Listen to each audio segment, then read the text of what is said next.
Halo buddies, gimana nih kabarnya hari ini? Semoga kalian yang berada di sana tetap baik-baik saja. Belakangan nih aku buat menyapa kalian semua di podcast paling seru seantero Semanik ini.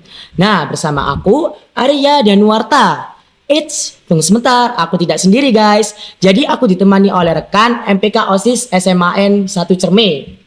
Halo guys, kenalin aku Ahmad Lutfi Dustiawan. Senang banget bisa hadir di sini untuk menemani waktu luang kalian. Nah kak, kira-kira tahu nggak tema tentang podcast kali ini tuh apa sih? Apa ya kira-kira? Nah, aku kasih clue ya.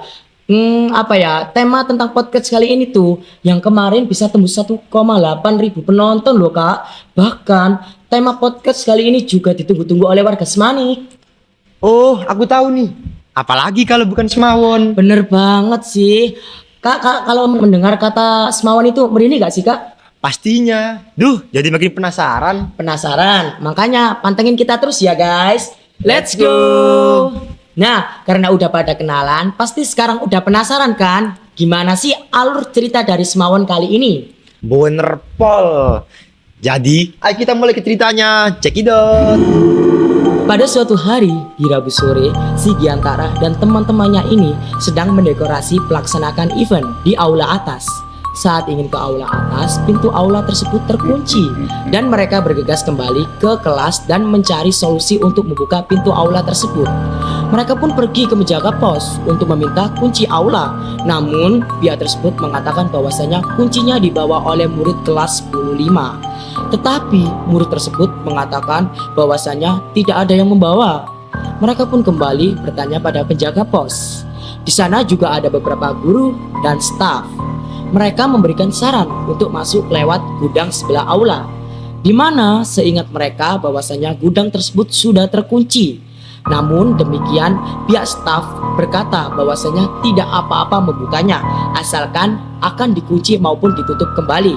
Mereka pun bergegas ke gudang aula tersebut dan benar saja bahwasanya gudang aula itu terkunci dengan tali.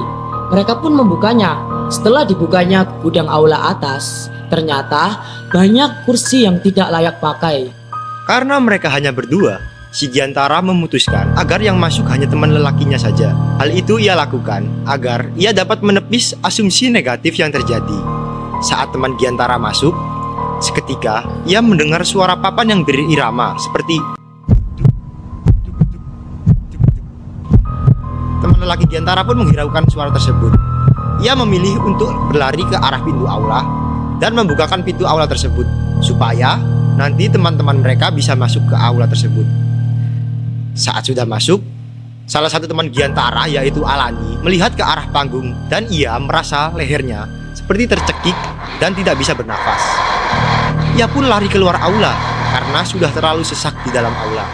Akhirnya, Giantara pun memanggil dua temannya yaitu Fadis dan Isla. Tiba-tiba, yang datang malahan 3 orang, padahal ia hanya memanggil 2 orang saja. Giantara kira yang datang memang 3 orang, tetapi saat ditanyakan, yang datang ternyata hanya 2 orang. Setelah selang beberapa menit, di sana tidak hanya ada kelas Giantara saja yang melakukan pendekorasian keperluan event. Pada saat itu, lampu di atas aula tiba-tiba mati dan mereka disuruh untuk menyalakannya. Katanya, tidak mungkin lampu di aula tersebut bisa mati atau rusak. Terus mereka pun lanjut mendekor perlengkapan eventnya. Mereka juga menyalain musik pakai speaker aktif biar nggak sepi dan dikira aman-aman saja. Nah, pada saat maghrib tiba, mereka matiin musik dan istirahat terlebih dahulu. Setelah maghrib selesai, mereka lanjut ngedekor dan ada 2 cewek, yaitu si Belga dan si Adin, dari kelas mereka yang ingin membeli konsumsi. Lalu Giantara, si Belga, dan si Aidin ini pergi ke area pasar. Tapi sebelum mereka berangkat, Giantara dan si Belga masih berbincang-bincang dengan si Adin di area pintu aula. Kemudian pada saat itu, perasaan mereka sudah mulai gak enak.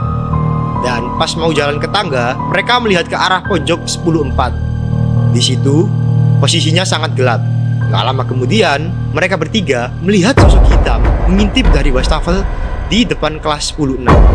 Mereka bertiga pun terkejut dan berusaha fokus pada tujuan mereka, yaitu untuk membeli konsumsi. Pada saat tibanya di Indomaret, Giantara dikagetkan dengan sesosok kucing yang melompat di hadapannya.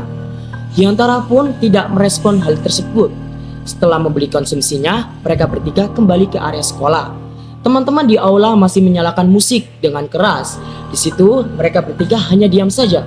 Konsumsinya pun ditaruh di atas meja. Dan Giantara pun menyuruh teman-temannya agar buat makan terlebih dahulu. Terus, Giantara dan si Belga ini, posisinya mereka berdiri sambil minum teh poci dan mereka menghadap ke arah panggung. Di situ, pikiran Giantara udah mulai gak enak dan kepalanya udah mulai pusing. Gak lama kemudian, Giantara melihat sosok hitam yang lewat sekejap mata dan dia cuma diam saja. Di situ, Giantara dan Belga memiliki rasa untuk menghampiri. Namun, si Belga menahan Giantara agar tidak ada kejadian yang tidak diinginkan. Gak lama kemudian, Giantara melihat sosok cewek duduk di panggung aula. Dan di situ, pandangan Giantara udah mulai kosong. Temannya Giantara, yaitu si Alani dan si Harga, ini ternyata peka juga terhadap hal-hal tersebut. Mereka berdua langsung fokus ke Giantara dan si Alani ini langsung lari dan memeluk Belga. Dikarenakan Belga ini menangis, Alani merasa bahwa tubuh Belga hawanya sangat aneh. Alani pun menutup mata Belga dan langsung mengajak Giantara untuk turun ke bawah dan menenangkan diri. Setelah tenang, Giantara diantar oleh beberapa temannya untuk pulang ke rumah karena takut ada hal-hal yang tidak diinginkan pada saat di jalan. Di waktu yang bersamaan, saat Giantara pulang, semua teman-temannya juga memutuskan untuk pulang. Kelas lain yang juga sedang mendekor pun memutuskan untuk memberhentikan kegiatan pendekoran mereka. Akhirnya, semua anak-anak dalam aula tersebut pun keluar.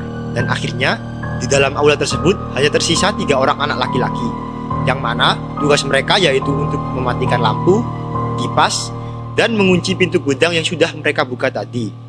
Mereka semua pun pulang. Tetapi, masih banyak juga kok anak-anak di sekolah yang mempersiapkan properti untuk event besok. Tapi bukan hanya itu, kejadian horor juga dialami oleh Gapta yang tiba-tiba kepalanya merasa pusing di bagian belakang. Kepala bagian belakangnya terasa sangat berat dan juga nafasnya yang awalnya rileks menjadi sesak pol. Nah, si Gapta ini ternyata melihat di jendela ujung ada seorang anak kecil yang jalan pelan-pelan. Kemudian pada saat ingin pulang, si Alani tiba-tiba mendengar suara angin tertiup dan bunyi yang entah dari mana. Namun pada akhirnya mereka semua pun dapat pulang dengan selamat. Nah, akhirnya selesai juga ya ceritanya ya Kak. BDW, ini tuh kejadiannya 1 hari sebelum pelaksanakan event kemarin kan Kak? Loh iya lagi. Berarti kejadiannya masih baru-baru ini ya. Wah gak nyangka banget. Padahal kan kemarin kelihatannya itu kayak aman dan damai gitu aja.